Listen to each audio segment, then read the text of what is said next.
Geometry में आप सभी का स्वागत है। और आज ये 3D ज्योमेट्री जितनी मैक्सिमम से मैक्सिमम थ्योरी जितनी पूरी हो सके मैं उतनी कोशिश करूँगा, ठीक है। और क्वेश्चन भी दूंगा इसमें, तो डोंट वरी, ठीक है। एक बार हम रिवाइज कर लेते हैं जो बेसिक फार्मूला है, ठीक है। 3D ज्योमेट्री में पहले तो डिस्टेंस फार्मूला ही सीखोगे, कुछ नहीं भाई। डिस्टेंस फार्मूला जो हम पढ़ते थे x2 - x1 का होल का स्क्वायर प्लस y1 - y2 या y2 - y1 कुछ भी कर सकते हो, उसका स्क्वायर अंडर रूट करते थे ना हम, जिससे हमारा ए बी के बीच में डिस्टेंस निकल जाता था। बस अब इसमें क्या हुआ कि 3D ज्योमेट्री में z कोऑर्डिनेट आ जाता है, तो हम z वाला कोऑर्डिनेट भी ऐड कर देते हैं, ठीक है। अगर आपको इसकी फील लेनी है तो क्या ही लोगे इसकी फील, जैसे कि मैं बताऊं तो इधर बताता हूं। जैसे कि दो पॉइंट हैं ए और बी, ये 3D प्लेन में है आपके, तो इन दोनों के बीच का डिस्टेंस, ठीक है, ये होता है। ये तो आपको भी पता लग रहा होगा, बस मैंने ऐसे ही बताया। ये आ जाओ इसमें।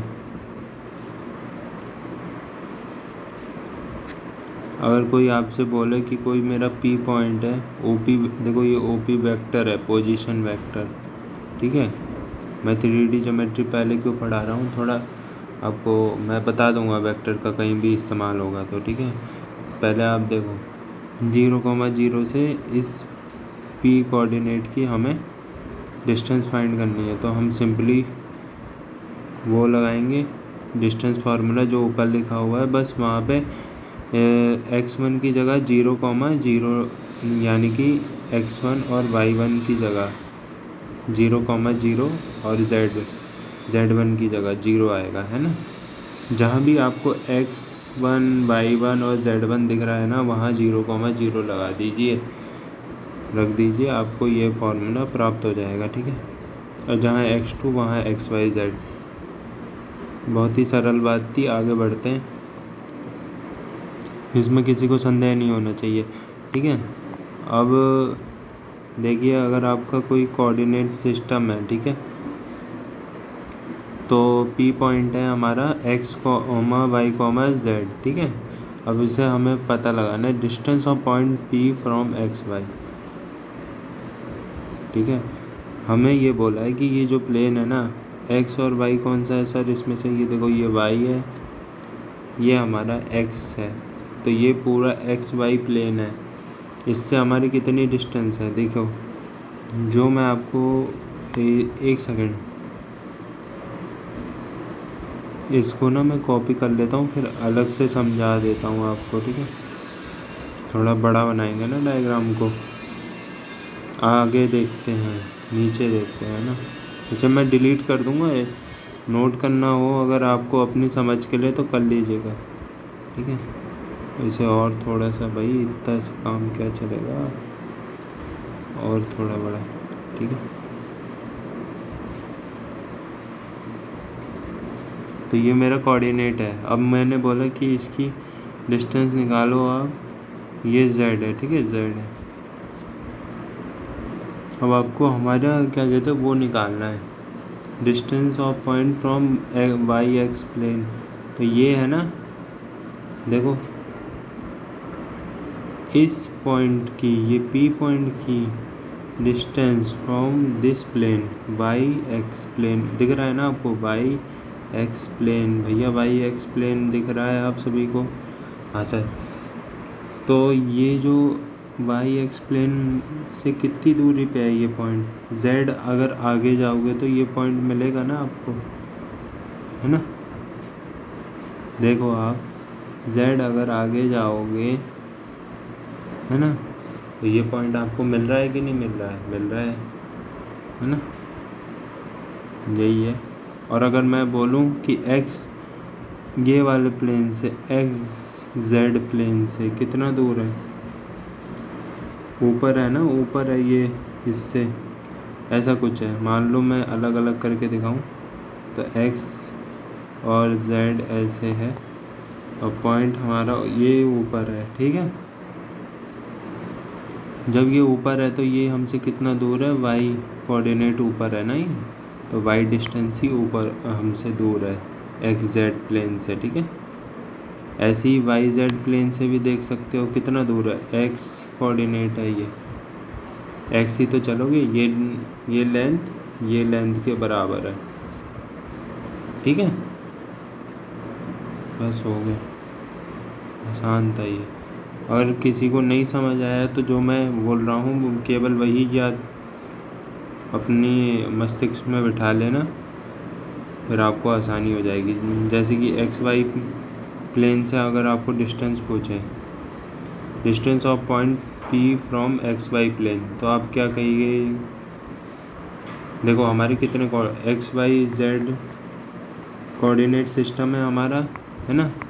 अब जिससे भी पॉइंट का डिस्टेंस किसी भी प्लेन से बोले, है ना, एक्स वाई प्लेन से, वाई जेड प्लेन से, आप ये देखना एक्स वाई जेड में से छोटा कौन, एक्स वाई जेड में से, इसमें तो मैं देख पा रहा हूँ एक्स वाई है, जेड रह रहा है, तो जेड ही डिस्टेंस फ्रॉम एक्स वाई होगा। समझ गए, ये ट्रिक है आपकी।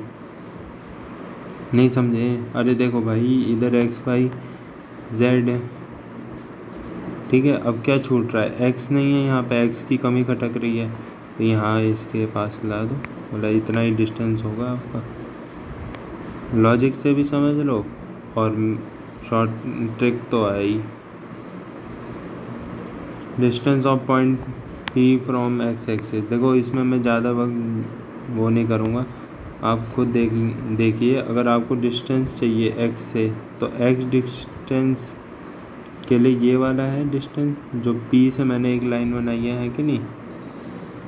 अब इसको निकालेंगे कैसे, देखो इसमें है ना, ये देखो कितना आप आगे गए, ये एक्स कोऑर्डिनेट है इधर, एक्स 0,0 है ना, फिर आगे गए आप कितना, ये जेड प्लेन में हम इधर बाहर की तरफ आए, तो यानी कि हमारा वाई तो 0 ही रहा, पर जेड बढ़ गया।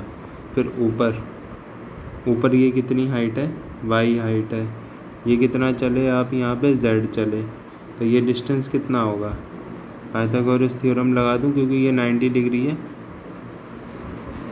ना। तो यही मैंने करा है, distance from X Y X axis, distance from X axis के लिए क्या करोगे आप, Y square plus Z square under root, बस ये कर देना है, ठीक है। अब इसमें भी आप वही ट्रिक लगा सकते हो जो ऊपर वाली,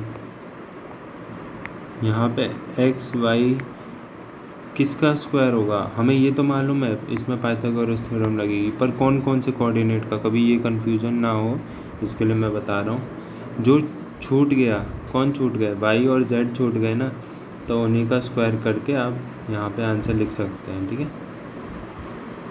यहाँ पे कौन छूट गया, एक्स वाई और जेड में से, तो यहाँ पे एक्स और जेड छूट रखे हैं, तो उनका स्क्वायर करके अंडर रूट ले लीजिए, आपको डिस्टेंस मिल जाएगा वाई एक्सिस से।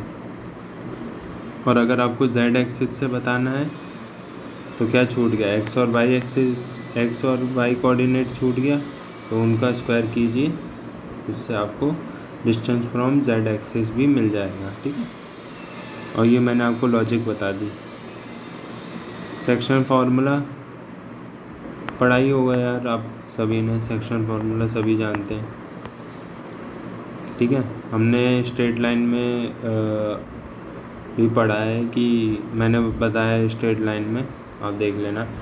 स्ट्रेट लाइन में मैंने क्या बताया था कि सेक्शन, कोई भी लाइन है, ठीक है, ए बी लाइन है मेरी, वो एम और एन रेशो में डिवाइड कर रही है, तो जो ये पॉइंट होगा, ये पी पॉइंट हम निकाल सकते हैं, कैसे, तो उसका फॉर्मूला ये होता है, बस वही है सेम। हम ये देखो इसके ये जो m है ना, मान लो ये x1 और y1, और मतलब उल्टा उल्टा मल्टीप्लाई कर देना है, x2 y2 और ये z2, ठीक है। और ऐसे ही a का कोऑर्डिनेट लिख लेना, x1 y1 और z1। तो मैंने क्या करा, ये जो m वाला था इसके कोऑर्डिनेट से मल्टीप्लाई कर दिया, और n वाला इससे मल्टीप्लाई कर दिया, यानी कि क्रॉस में आपको मल्टीप्लाई कर देना है इन रेशो को, जिससे आपका पहला इससे क्या निकलेगा, x coordinate of point P, ठीक है, हमेशा याद रखना। किसका, पॉइंट पी का वाई कोऑर्डिनेट निकलेगा, पॉइंट पी का जेड कोऑर्डिनेट। एक्सटर्नली में अगर एक्सटर्नल डिवीज़न हो, है ना, ये पॉइंट पी m/n रेशो में डिवाइड कर रहा था, तो p हम पॉइंट निकाल सकते हैं। अगर ये point p A B line को एक्सटर्नली डिवाइड कर रहा हो, या मतलब एक्सटर्नली डिवीज़न कर रहा हो, उसका कैसे फॉर्मूला आएगा, उसमें बस आप माइनस लगा देंगे बीच में, है ना, जहाँ जहाँ प्लस है वहाँ वहाँ माइनस, तो आपको आपका उत्तर प्राप्त हो जाएगा, ठीक है। और आपको बस अब देखो सेंट्रॉइड देख लो, मिड पॉइंट तो निकालना आता ही है ना, x1 + x2 डिवाइडेड बाय 2, वो तो सबसे ईजी है, तीनों कोऑर्डिनेट में वही होगा, बस कुछ नहीं, बस एक मेंबर ऐड करना है। देखो सेंट्रॉइड में हम क्या करते हैं, तीनों सेंट्रॉइड बता दूं अगर किसी को कन्फ्यूज़न है तो भैया, सेंट्रॉइड वो होता है इंटरसेक्शन ऑफ मीडियंस, ठीक है, intersection of medians is known as of triangle is known as centroid, ठीक है। अब ये जो इंटरसेक्शन, ये जहाँ मीडियन कट कर रहे हैं एक दूसरे को एक कॉमन पॉइंट पे, वहाँ हमारा सेंट्रॉइड आता है। और सेंट्रॉइड को रिप्रेजेंटेशन कैसे की जाती है, जी से, ठीक है। बस कुछ नहीं करना, x1 + x2 + x3 divided by 3, ऐसे ही सभी में z और y में भी लगा दोगे, आपको मिल जाएगा। तो ये समझ लिया, इससे भी कई बार क्वेश्चन आ जाता है, जो मैंने पहले बताया है ना, बेसिक क्वेश्चन आ जाते हैं उससे, ज़्यादा तो टफ आएंगे नहीं। और देखो मैं सिखाने वाला हूँ direction of cosine, direction of cosine. देखो हमें इसे बस उतना ही समझना है जितना सिलेबस के लिए इम्पोर्टेंट है, ठीक है, उतना ही ओरिएंटेड रहा करो जितना सिलेबस के लिए। अभी आपके पास भी टाइम नहीं है और ना मेरे पास, है ना, जो इतना समझाने का अभी हमारे पास समय हो या इसे, ठीक है। अभी हम बस ये देखेंगे कि हमारा कैसे काम चल सकता है। तो डायरेक्शन कोसाइन क्या होता है, ये जो हमारा आप पोजीशन वेक्टर देख रहे हो, पोजीशन वेक्टर, ये ओपी वेक्टर, ये ओ से इसका तीर निकलते हुए पी पे गया है, तो ये मेरा ओपी वेक्टर यानी कि पोजीशन वेक्टर है, ठीक है। ये मेरी एक डायरेक्शन की तरह है। देखो ओपी वेक्टर ओ से पी, जहाँ एरो एंड हो रहा होता है वहाँ पे ही उसका फाइनल पॉइंट होता है, ठीक है।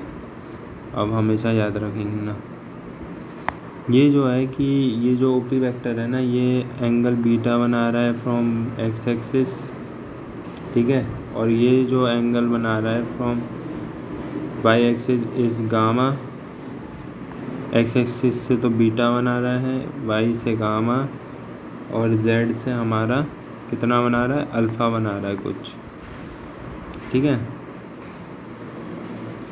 तो जो इस कि जो डायरेक्शन कोसाइन होंगे ना, उनको हम कैसे रिप्रेजेंट करते हैं, एल से कॉस अल्फ़ा, ठीक है, एम से कॉस बीटा,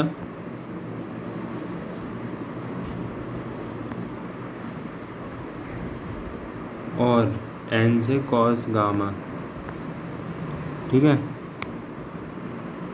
और आपको एक रिज़ल्ट और बताऊं कि n² m² + n² = 1 होता है, ये सभी को मालूम होना चाहिए, ठीक है। cos² alpha plus cos² beta plus cos² gamma ये 1 के इक्वल होता है। ओके, और ये जो साइन स्क्वायर ये पोजीशन वेक्टर ही है LMN। आपको अगर कंफ्यूजन हो रहा है LM और N ये यूनिट वेक्टर है अलोंग दिस, ठीक है।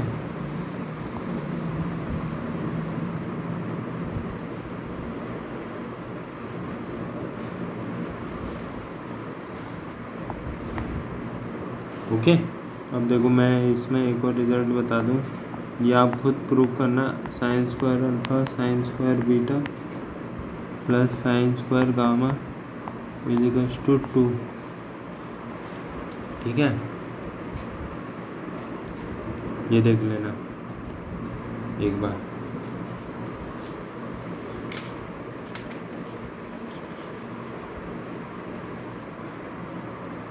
ये समझ आ गया ना आप सभी को, डायरेक्शन कोसाइन, है ना। हमने LMN को कैसे रिप्रेजेंट करा ये समझ गए आप सभी। और अगर आपसे कोई बोले L² M² 1 होता है और ये LMN क्या है, LI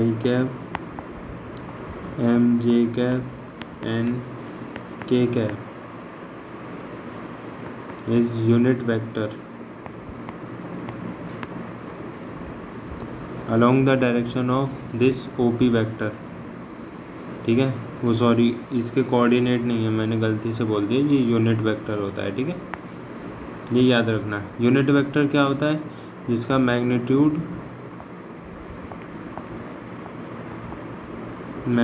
1 हो। ओके, मैग्नीट्यूड कैसे निकलता है, L² M² प्लस N², ठीक है। L² M² प्लस N² ये 1 होता है, ठीक है। इसका स्क्वायर कर दोगे बोथ साइड तो ये 1। देखो यही प्रूफ हो गया ना यूनिट वेक्टर से, समझ गए सभी, बहुत बढ़िया। अब डायरेक्शन रेशो क्या होता है और डायरेक्शन कोसाइन, ठीक है। देखो डायरेक्शन कोसाइन जो होते हैं, ध्यान से समझना, डायरेक्शन रेशो, ठीक है, डायरेक्शन कोसाइन और ये सब। देखो डायरेक्शन कोसाइन तो एक ही होता है, कोई भी एक, ओनली 1, ठीक है। क्यों भाई, डायरेक्शन कोसाइन पता है क्या होता है, देखो ये मेरे L M और N है, ठीक है। ये मेरे डायरेक्शन कोसाइन है, समझ गए।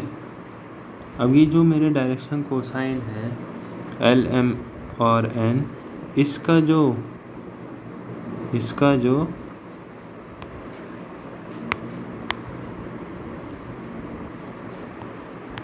स्क्वायर करूं अगर मैं, तो 1 आना चाहिए, है ना।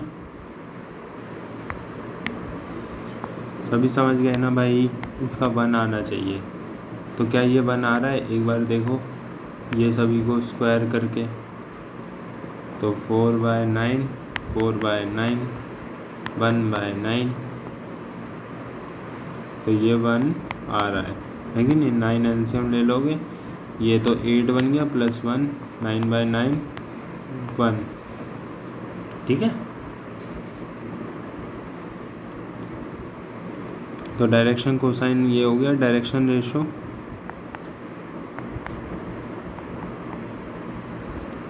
वो क्या होता है, अगर हम किसी लैम्डा से, डायरेक्शन रेशोज जो होते हैं वो इन्फिनाइट होता है, कितने भी बनाते जाओ।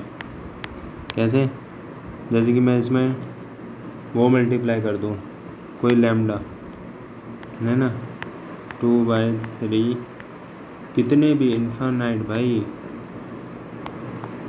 नहीं समझ आया, लैम्डा आपका कुछ भी रियल नंबर हो सकता है, ठीक है।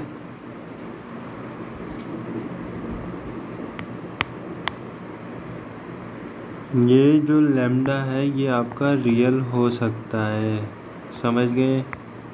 कुछ भी भाई, आप कुछ भी रखो, डायरेक्शन कोसाइन तो एक ही होंगे, जिसका हम तीनों कोऑर्डिनेट का स्क्वायर करके 1 आना चाहिए। नहीं आ रहा है तो वो डायरेक्शन कोसाइन नहीं है, वो डायरेक्शन रेशो है। पहले उसका वो कॉमन फैक्टर निकालो, समझ गए। अभी मैं इसको 3 से मल्टीप्लाई कर दूं तो क्या आएगा मेरा,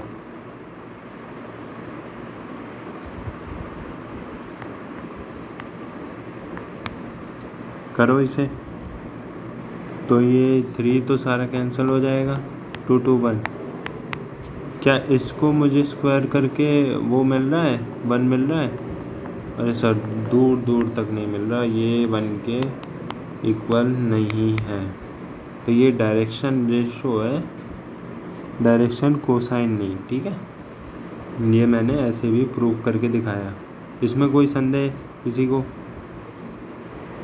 हो तो नीचे लिखना। L square plus M square हमने क्या बताया, एन स्क्वायर बताया है कि नहीं। ये किसके इक्वल है, 1 के इक्वल। ये रिजल्ट बहुत काम आने वाला है। डायरेक्शन रेशोज आर इन्फिनाइट, ये लिख लो, इन्फिनाइट हो सकते हैं, पर direction cosine only be 1, only 1, ठीक है।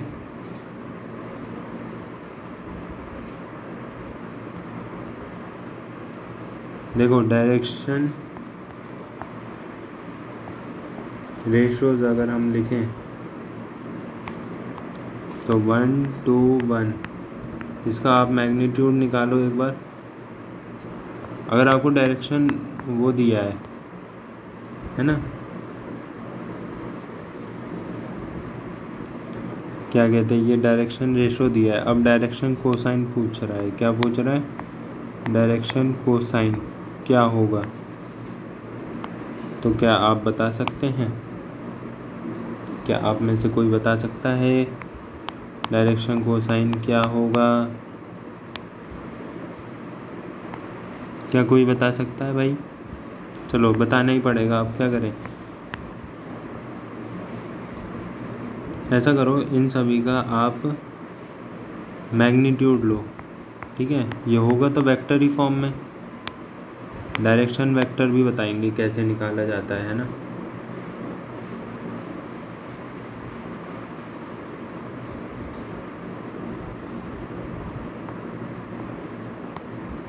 ठीक है, डायरेक्शन वेक्टर क्या है इसमें, डायरेक्शन वेक्टर भाई बहुत सिंपल है, 1 आई कैप निकाल लो ना भाई। ये देखो कोऑर्डिनेट है, देखो ये एक्स एक्सिस में एक्स के लिए आई, वाई के लिए जे, जेड के लिए के, तो 1 आई कैप 2 जे कैप प्लस 1 के कैप।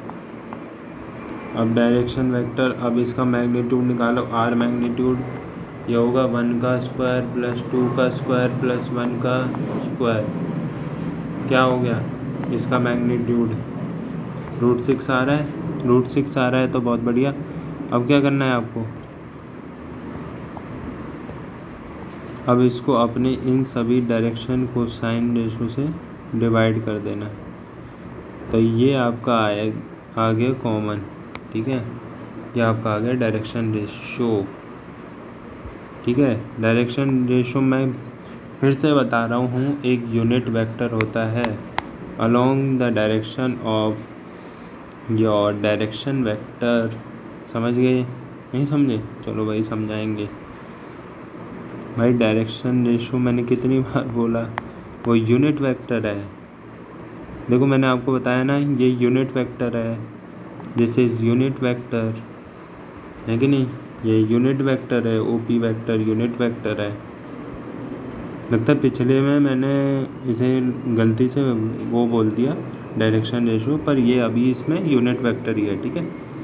अभी मैं डायरेक्शन वेक्टर बना के बताऊंगा आपको, ठीक है।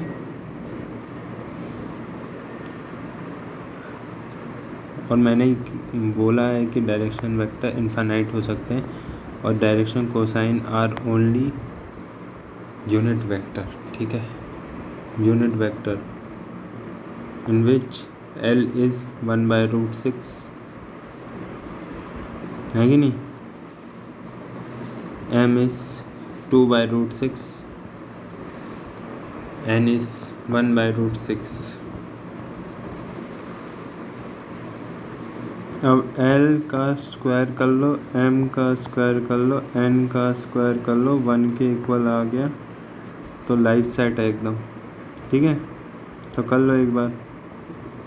1/√6 का होल का स्क्वायर, 2/√6 होल का स्क्वायर प्लस 1/√6 होल का स्क्वायर प्लस 1/6, 4/6, 1/6, तो ये 6/6 आ रहा है, ये 1 होगा।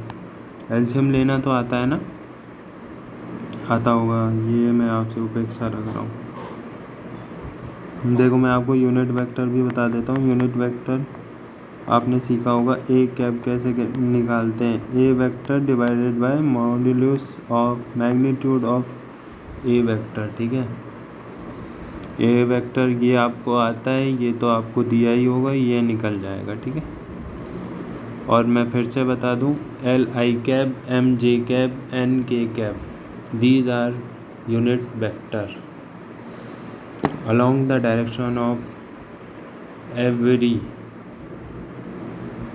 direction of direction ratios. ठीक है, जो उसके डायरेक्शन रेशियो बनते हैं। ठीक है,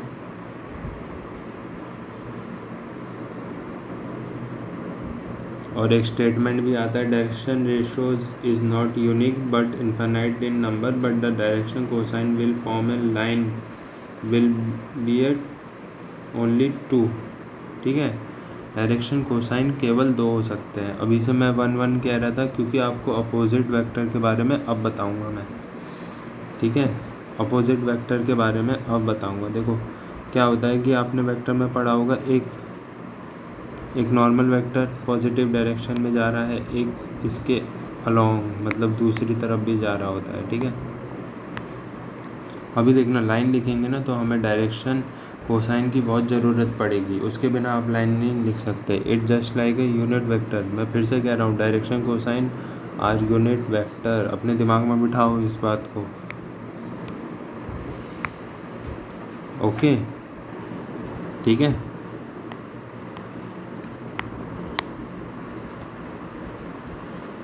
भैया बताओ जल्दी। इसका LMN है तो क्या ये अपोजिट हो सकता है? हाँ हो सकता है। मैग्नीट्यूड सेम होगा? हाँ 1 1 दोनों ही होगा, क्योंकि फाइनली में तो ऐड ही कर रहे हो ना, क्या दिक्कत है उसमें।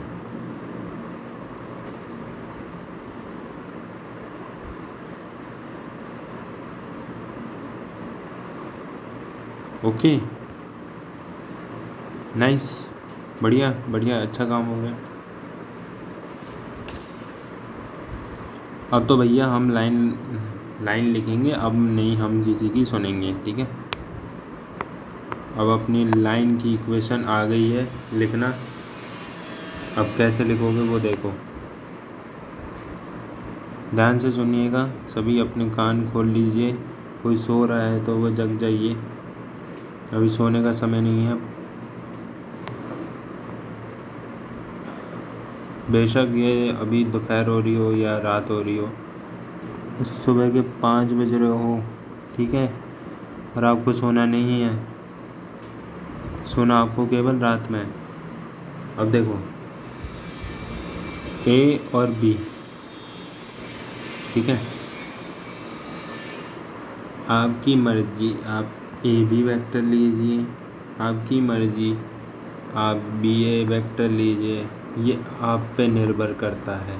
ठीक है, अगर मुझे किसी भी डायरेक्शन मतलब लाइन की वो लिखनी है, ठीक है, मैं आपको बता दूँ क्या थोड़ा सा पोजीशन वेक्टर। अरे भैया जैसे कि मैं दिखाता हूँ, देखो जैसे कि मेरा ये x1 और y1 है। ठीक है, थोड़ा वेक्टर सीख लेना। ठीक है, ये देखो उससे पहले थोड़ा और ज़्यादा अच्छा, वैसे तो बता ही रहा हूँ मैं। अब देखो यहाँ से हम कहाँ जा रहे हैं, ये B मान लो और A मान लो, तो B से A जा रहे हैं, तो B से A जा रहे हैं। B हमारा इनिशियल पॉइंट ए मेरा फाइनल पॉइंट, तो एरो इसकी तरफ ऐसे, या आप ऐसे लिख लो बी ए वेक्टर। ठीक है, बी ए वेक्टर क्या होगा, फाइनल पोजीशन क्या है भाई मेरी x1, ठीक है, और इसमें से x2 माइनस, देखो हमें निकालना है बी ए वेक्टर, यानी कि ये रिजल्टेंट कैसे निकलेगा, फाइनल पोजीशन में से इनिशियल पोजीशन माइनस करनी पड़ेगी, जब तो निकलेगा। समझ गए?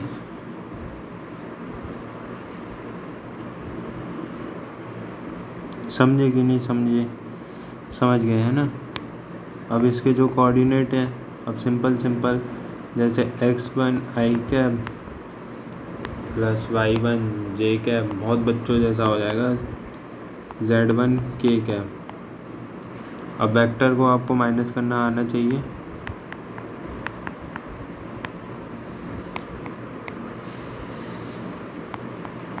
ये ज़रूर आना चाहिए, ये अवश्य आना चाहिए। पढ़ाई होगा यार 11th में। y1 माइनस, देखो भाई ये सब माइनस हो जाएगा, ठीक है, हम माइनस कर रहे हैं ना। फाइनल पोजीशन क्या है हमारी, a है, a वेक्टर में से b माइनस करा मैंने, समझ गए? क्या होता है फाइनल पोजीशन माइनस इनिशियली तो होता है, अब फाइनली ए की तरफ आ रहा है वेक्टर, तो क्या ही करोगे, है ना।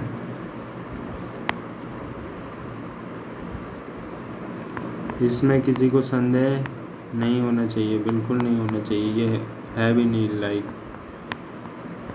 ऐसा इसको इसमें संदेह हो किसी को, ठीक है। तो आप किसी को भी मान लीजिए x1 y1 और z1, मेरा तो मन करता है a कोई x1 y1 और z1 मानने का, तो मैं मानता हूँ, और b को मैं मानता हूँ x2 और y2 और z2, ठीक है। अगर आपको डायरेक्शन रेशो अगर लिखना है आपको, ठीक है, तो डायरेक्शन रेशो अगर आपको लिखना है तो कैसे लिखोगे, जैसे मैंने अभी बताया ऐसे, ठीक है। अब बस इसमें क्या है भाई, फाइनल पोजीशन पे क्या है x2 है और इनिशियली क्या है x1 है, तो क्या करोगे फाइनल माइनस इनिशियल, तो डायरेक्शन रेशो आपके ऐसे आ जाएंगे, कोऑर्डिनेट होते हैं ना डायरेक्शन रेशो, है कि नहीं। और मैंने आपको डायरेक्शन कोसाइन तो बता ही रखा है, एक प्रकार का यूनिट वेक्टर ही है, यूनिट वेक्टर के कोऑर्डिनेट हैं, direction cosine means unit vector, अपने दिमाग में ये डालो ये बात। आज का मोटिव ही यही है भाई, कितनी बार मैंने रिपीट कर दिया, आपको याद होना चाहिए ना। पोजीशन वेक्टर बता दिया मैंने आपको, सबसे बेसिक चीज़ है कि नहीं, इसमें आप किसी को वो नहीं होना चाहिए डाउट। जहाँ से आप भैया इधर थे, इधर से आप चल रहे हैं, तो फाइनल माइनस इनिशियल करोगे, ठीक है, इधर जा रहे हो ना।